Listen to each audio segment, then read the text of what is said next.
Salut tout le monde.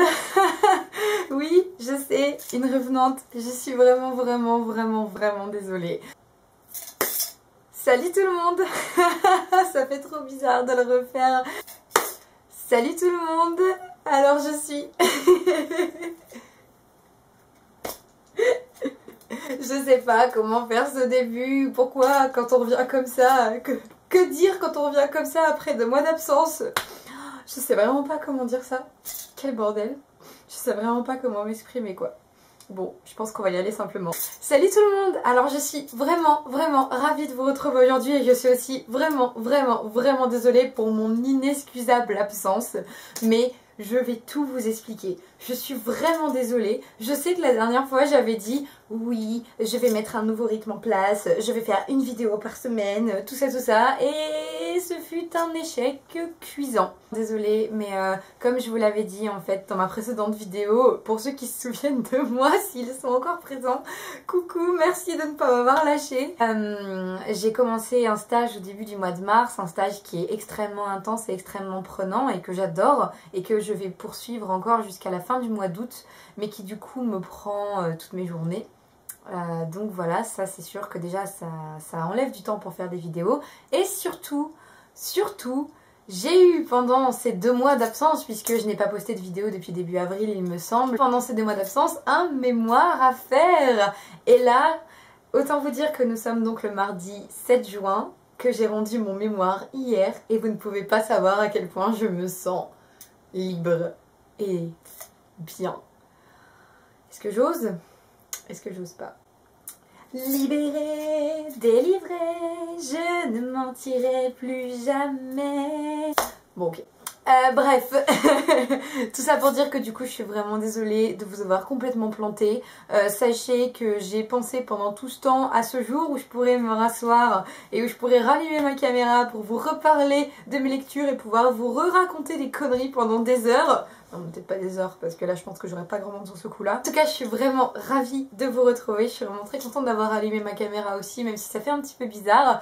Et aujourd'hui donc j'annonce que là cette fois je vais m'y tenir, je vais vraiment tenter de reprendre un rythme normal avec mes vidéos. Alors je vous promets pas une vidéo toutes les semaines parce que de toute façon je ne tiendrai pas ce rythme. En revanche une vidéo toutes les 2 semaines. Et on se retrouve pour une vidéo bouquin car croyez-moi il s'en est passé des choses pendant ces semaines d'absence. Oserais-je dire c'est moi, ça fait un peu bizarre dit comme ça mais bon. Il s'en est passé des choses et surtout au niveau bouquin.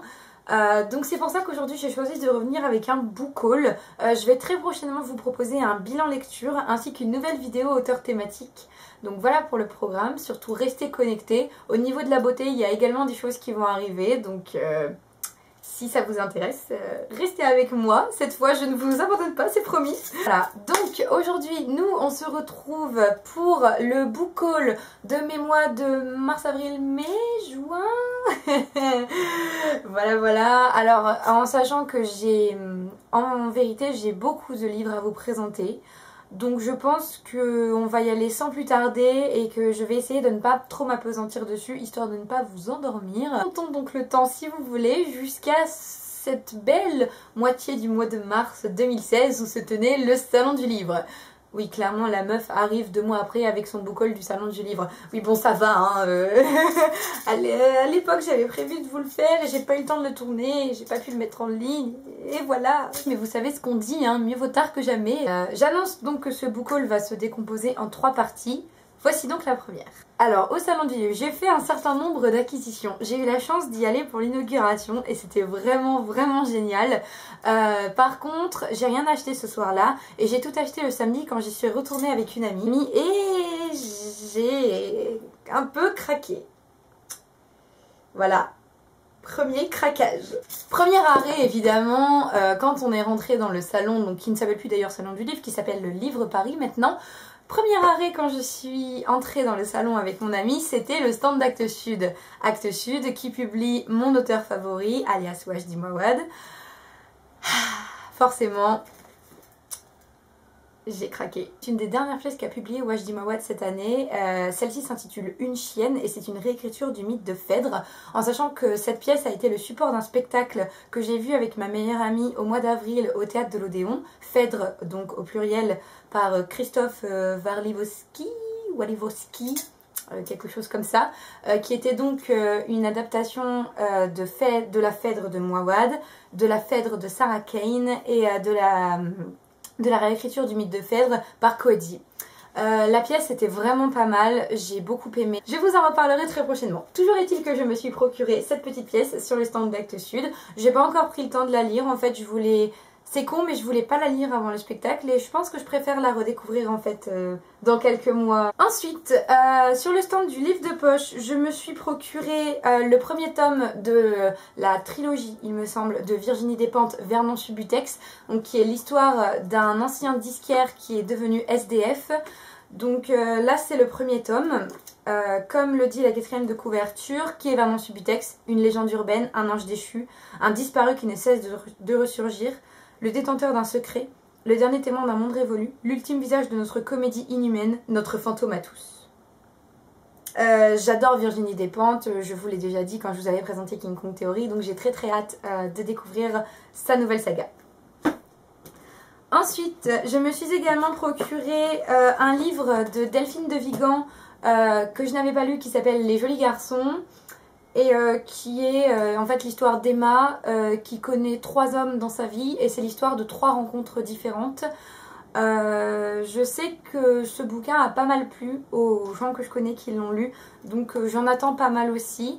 J'espère qu'il me plaira, en tout cas j'adore l'écriture de Delphine de Vigan donc il n'y a pas de raison qu'il ne me plaise pas. Je suis également procuré Hippocrate aux enfers de Michel Sims, ou Michel Simès, je ne sais pas comment on dit. Une étude qui est consacrée aux médecins des camps de la mort, donc vraiment à ces servants d'Hippocrate qui se retrouvent catapultés au plus profond des enfers. C'est un thème qui m'intéresse énormément, c'est un thème extrêmement dur et extrêmement douloureux.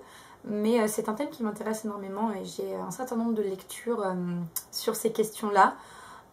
Donc c'est pareil, j'attends un petit peu avant de le lire. C'est peut-être pas le premier bouquin sur lequel je vais me jeter, mais j'ai bien l'intention de le lire. J'en ai entendu des critiques très contradictoires, mais j'avais quand même envie de me faire mon propre avis dessus, donc j'espère que je ne serai pas déçue. Ensuite, je me suis également procuré Le Monde de Charlie de Stephen Chbosky. Voilà, vous connaissez sûrement l'adaptation cinématographique qui est sortie avec notamment Ezra Miller et Emma Watson.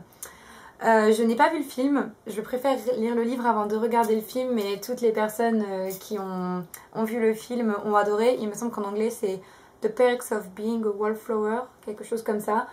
Donc c'est l'histoire de Charlie qui est bizarre, qui est considéré comme un freak, que les gens rejettent et qui en fait va rencontrer 2 étudiants qui vont le prendre sous son aile et grâce à eux il va découvrir tout un nouveau monde. J'aime beaucoup cette thématique de la découverte sociale, de la transgression des nouvelles choses que l'on expérimente et de l'outsider quelque part, donc j'espère que ce sera bien traité, mais je pense que oui, donc c'est pareil, j'ai hâte de le lire. Je me suis également procuré L'Océan au bout du chemin de Neil Gaiman, donc c'est celui qui a écrit American Gods et Coraline notamment. Donc là le résumé est un peu étrange. De retour dans la maison où il a passé son enfance, le narrateur se retrouve submergé par le souvenir des événements étranges et tragiques qui ont marqué l'année de ses 7 ans. Un suicide dans une voiture volée, Letty Stock, cette petite voisine qui lui affirmait que l'étang au bout du chemin était un océan, les monstres qui rôdaient dans les ténèbres. Pourquoi les a-t-il enfouis dans sa mémoire? Qu'en est-il arrivé cette année-là? Qu'est-il arrivé réellement cette année-là? Apparemment c'est l'œuvre la plus personnelle de l'auteur. J'ai très hâte de le lire étant donné que j'adore tout l'univers très poétique et en fait c'est un peu un mix. Neil Gaiman, je trouve que c'est un petit peu un mix entre Tim Burton et en même temps les plus grands poètes du 19e siècle et en même temps une force très onirique à la limite de la fantasy la plus... à la limite de la fantasy qui va le plus profond dans la rêverie, si vous voyez ce que je veux dire. Toutes ces histoires de monstres, d'océans métaphoriques au fond du chemin, des ténèbres, de la découverte, enfin ça m'a l'air très poétique, c'est un livre qui m'a vraiment l'air très poétique et donc j'ai très hâte de le découvrir également, surtout que je n'ai jamais lu de livre de Neil Gaiman. En revanche j'avais vu le film Coraline et j'avais vraiment adoré.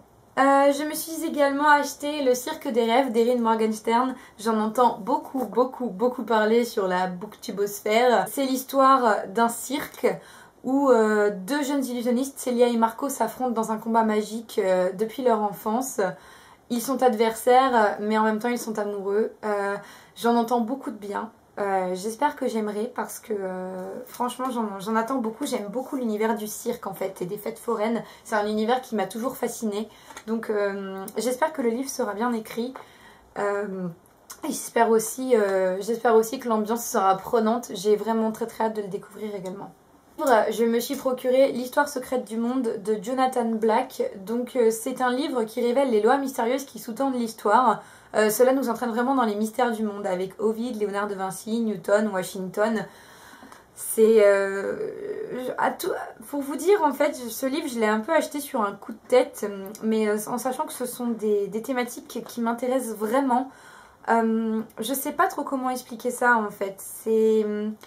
Moi, les livres sur l'histoire, de façon générale, je trouve ça absolument fascinant, ce gouffre de l'histoire et le fait d'y s'imaginer que l'histoire du monde se déroule depuis des millénaires. Je trouve ça vraiment fascinant, il n'y a pas d'autre mot. Et donc du coup, ce livre m'intéressait beaucoup. Après, j'en comprends pas exactement les tenants et les aboutissants en lisant juste la 4e de couverture. Je pense qu'il faut vraiment que je le lise pour pouvoir comprendre de quoi il retourne exactement. En revanche, c'est un livre que j'ai aussi très envie de lire. Je vais dire ça pour tous les livres que j'ai achetés, bien sûr. Donc voilà, j'espère que j'apprendrai des choses, ça c'est certain, je vais apprendre des choses en le lisant. J'espère que tout cela est cohérent et bien ficelé parce qu'avec ce genre de livre, c'est un petit peu le risque parfois.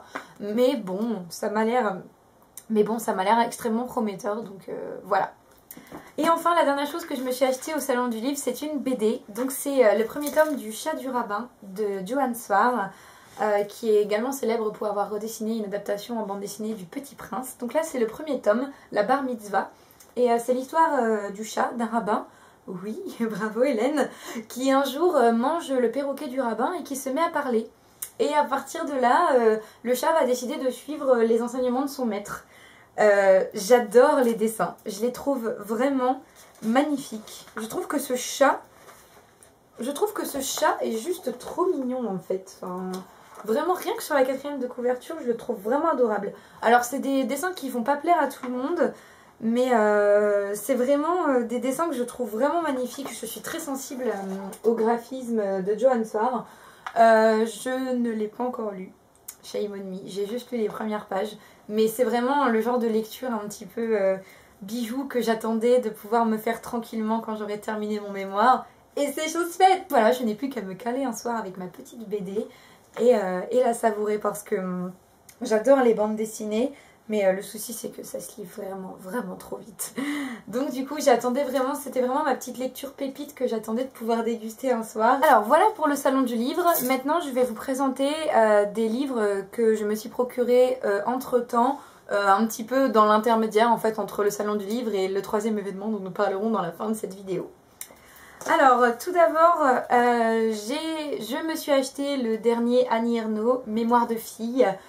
Donc publié chez Gallimard. J'adore Annie Ernaux, je ne sais pas si vous la connaissez, mais c'est une auteure absolument formidable qui écrit sur des thématiques extrêmement variées et en même temps qui touche toujours à quelque chose d'aussi universel qu'intime. C'est-à-dire que dans chacune de ses œuvres, elle raconte une expérience qui lui est arrivée, mais elle arrive à transformer ça en une expérience tellement universelle que vous avez l'impression de l'avoir vécue vous-même en fait. Je trouve ça absolument fantastique. Et dans son roman Les années que j'ai étudié quand j'étais en lettres modernes à la fac, elle raconte tout un demi-siècle d'histoire, à la fois personnelle et à la fois l'histoire avec un grand H. Elle revit elle revit toute l'émulation d'une époque et en même temps tout son changement à elle par rapport à cette époque entre les années 50 et aujourd'hui donc. Et franchement c'est absolument magnifique. Les années d'Annie Ernaux c'est un pur bijou et je vous le conseille vraiment. Donc là, Mémoire de fille, c'est son dernier livre. Il est basé sur celle qu'elle appelle la fille de l'été 58. C'est l'été donc où Annie Ernaux a perdu sa virginité avec le moniteur du camp de vacances où elle était monitrice cet été-là. Et c'est l'été qui a fait basculer sa vie en fait. C'était l'été de ses 18 ans et c'est l'été qui a fait basculer sa vie. J'ai très hâte de le lire parce qu'en plus Annie Ernaux écrit vraiment extrêmement bien. Donc j'ai très hâte de découvrir ce qu'elle va nous raconter cette fois-là. J'ai également procuré La Fabrique des pervers de Sophie Chauveau qui est paru au mois d'avril chez Gallimard. Et ça, alors je vais vous lire la 4e de couverture. Comprenant qu'elle était loin d'être la seule à avoir connu une enfance et une adolescence saccagée, Sophie Chauveau a enquêté pour dresser l'inventaire des victimes et des bourreaux de sa famille. La dynastie des pervers, qui commence avec le dépeceur du Jardin des Plantes pendant le siège de Paris, se poursuit sur 3 générations. Unique par l'ampleur de ce qu'il dévoile, son témoignage sur l'inceste est d'une force inouïe. Voici le roman monstrueux d'une famille hors norme. Alors vous le comprendrez sûrement lorsque je vous parlerai plus en détail de Wajdi Mouawad, mais l'inceste est un thème qui m'intéresse profondément dans la littérature. Pas en soi, hein, j'ai dit dans la littérature. C'est un thème qui m'intéresse très profondément dans la littérature et c'est pour ça que j'étais très curieuse de lire ce roman de Sophie Chauveau. C'est pareil, j'ai très hâte de le découvrir, d'autant plus que je sais que Sophie Chauveau écrit très bien. J'ai hâte de voir ce qu'elle a fait avec ce thème en fait, puisqu'apparemment le livre est aussi autobiographique, de ce que j'ai compris. Donc j'ai très hâte de le lire. Je suis achetée Dans le Jardin de l'Ogre de Leila Slimani, toujours chez Gallimard, qui était paru donc à la rentrée littéraire de septembre dernier. Ce roman-là, je ne sais pas exactement de quoi il parle. Je sais que c'est l'histoire d'une nymphomane qui s'appelle Adèle. Je ne peux pas vous en dire plus parce que je n'en sais pas plus moi-même. Je sais juste qu'on m'en parle très souvent en me disant que c'était un premier roman. Et que Leila Slimani a une force d'écriture incroyable et une finesse et une délicatesse et en même temps une violence dans ses mots qui est extrêmement intéressante à étudier. Donc c'est pareil, encore une fois j'ai très hâte de le lire. Ensuite, je me suis également procuré Le plus et le moins d'Eri De Luca. C'est donc un auteur italien contemporain extrêmement célèbre en Italie. Donc ça c'est un recueil de nouvelles, il y a 37 textes dans ce petit roman qui regroupe en fait des souvenirs de villes connus par Eri De Luca, Ischia, Naples, Turin, Paris, les Dolomites. C'est vraiment un livre qui se base donc sur un petit peu la géographie de la mémoire. J'adore l'Italie, j'adore la littérature italienne, donc forcément je ne pouvais que craquer, d'autant plus que j'ai fait mon mémoire donc sur la littérature italienne. Ce bouquin là c'est pareil, j'en attends beaucoup, d'autant plus que j'ai eu la chance de m'entretenir avec la traductrice d'Eri De Luca pour mon mémoire, donc c'est pareil, j'ai assez hâte de découvrir aussi son travail. Là c'est peut-être un peu plus personnel mais j'ai très hâte de découvrir ça. Ensuite je me suis également procuré Toutes les femmes sont des aliens d'Olivia Rosenthal. Là c'est pareil, je ne sais pas exactement de quoi ça parle, donc c'est publié aux éditions Verticales. Et je sais que ça parle d'aliens, des oiseaux d'Hitchcock, de Bambi et du livre de la jungle. C'est peut-être une histoire, c'est peut-être un essai sur l'identité sexuelle, le cinéma. Et si le cinéma servait surtout à attiser et magnifier nos folies. Je vous avoue que ce livre-là, en fait, j'en entendais beaucoup parler et j'avais très envie de le lire. Mais j'ai envie de découvrir, en fait, je pense qu'Olivia Rosenthal a voulu rester assez mystérieuse, mais j'ai vraiment envie de découvrir ce qu'elle pense de ces films et comment ces films ont pu la marquer et la transformer. Donc voilà, je vous en dirai des nouvelles aussi quand je l'aurai lu. Enfin, le dernier bouquin que je me suis procuré dans cette période intermédiaire, c'est un roman de Victor Dixen, Animalé, La prophétie de la Reine des Neiges. Donc c'est le 2e tome de la saga Animalé qui commençait avec La malédiction de Boucle d'Or. Apparemment, on peut lire les 2 livres de façon séparée. Il n'y a pas besoin d'avoir lu le premier pour lire le second, même si cela fait intervenir la même héroïne, mais pas à la même époque. J'ai assez hâte de découvrir Victor Dixen puisque je n'ai jamais lu aucun de ses livres et je l'avais vu au Salon de Montreuil et je l'ai revu récemment. Donc j'ai assez hâte de lire ça, d'autant plus que j'adore les réécritures de contes de fées. Et si j'ai bien compris, c'est de ça dont il s'agit ici. Je n'ai pas vu La Reine des Neiges. Oui, je vous ai chanté la chanson, mais j'ai pas vu le dessin animé. Il faut pas le dire. Je n'ai jamais lu non plus le conte original. En revanche, je pense que ça me motivera à faire les deux une fois que je l'aurai lu. En tout cas, j'aime beaucoup la couverture. Elle est très jolie. Et le roman est publié chez Gallimard Jeunesse. Dans la dernière partie de cette vidéo, donc je vous avais promis qu'il y avait un petit événement dont il fallait que je vous parle. En fait, je suis allée le week-end dernier avec ma meilleure amie aux Imaginales et c'était juste génialissime. C'était vraiment génialissime. Un week-end absolument parfait. Et moi, c'était la première fois donc, que j'allais à ce festival. Donc, c'est un festival des littératures et des cultures de l'imaginaire qui se tient chaque année le dernier week-end de mai à Épinal, dans les Vosges.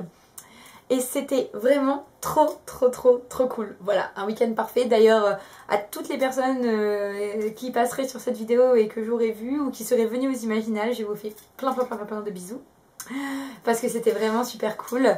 En tout cas, aux Imaginales, j'ai été très sage étant donné que j'ai beaucoup de livres à lire et je ne m'en suis acheté que 3. Je me suis procuré sur les conseils de ma meilleure amie, je vous mettrai sa chaîne en barre d'infos parce qu'elle fait des vidéos booktube aussi. Je me suis procuré Un éclat de givre d'Estelle Faye, donc une des nouvelles plumes de la fantasy française. C'est un roman post-apocalyptique qui se passe dans un Paris complètement transfiguré et qui a l'air absolument magnifique et superbement bien écrit.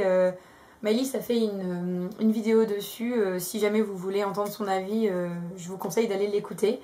Paris est devenue donc une ville monstre, une ville labyrinthe, une ville sortilège, et là vit Chet, 23 ans, il chante du jazz dans les caves, enquille les histoires d'amour et les jobs plus ou moins légaux pour boucler des fins de mois difficiles. Son sort apparemment va se trouver lié à celui de cette ville complètement fantasmagorique imaginée par Estelle Faye, et on a pu discuter avec l'auteur lors des Imaginales et c'était vraiment trop cool parce qu'elle est vraiment super gentille. Elle nous a un petit peu expliqué comment elle avait imaginé ce nouveau Paris et je trouve que la couverture est absolument sublime. Donc voilà, j'ai vraiment hâte aussi de le lire, d'autant plus que Maëlys n'arrête pas de m'en parler tout le temps. Il est publié aux éditions Les Moutons Électriques, c'est une toute petite maison d'édition dans les Indés de l'imaginaire. En tout cas, j'espère qu'il sera à la hauteur d'Aimé Espérance, mais je n'en doute pas. Je me suis également procuré un roman de Charlotte Bousquet, Cythériae, donc le 2e tome de l'archipel des Numinés. Il y a 3 tomes, Arachnae, Cythériae et Matricia, mais vous pouvez les lire de façon séparée, m'a-t-elle assuré. Donc j'espère que c'est vrai. En attendant, là, ça se passe dans une ville lagunaire, donc qui fait penser à Venise, et où se produit en fait une vague de suicides complètement inexpliquée. Donc c'est une espèce d'enquête policière, mais apparemment c'est de la fantasy très dark. Ça fait 30 ans que j'ai pas lu de fantasy, donc je suis assez contente de pouvoir m'y remettre. J'en attends beaucoup aussi parce que apparemment Charlotte Bousquet écrit très bien, donc j'ai assez hâte de découvrir aussi cet univers un petit peu particulier. Et enfin, permettez-moi de vous présenter le plus beau livre de la Terre. Alors, je l'ai acheté à une jeune créatrice qui s'appelle Marilyn Veil. Je vous mettrai un lien en barre d'infos. Elle est absolument adorable et elle fait des choses sublimissimes. Regardez-moi ce petit collier. J'espère qu'on le voit bien. Que j'ai eu avec ce livre.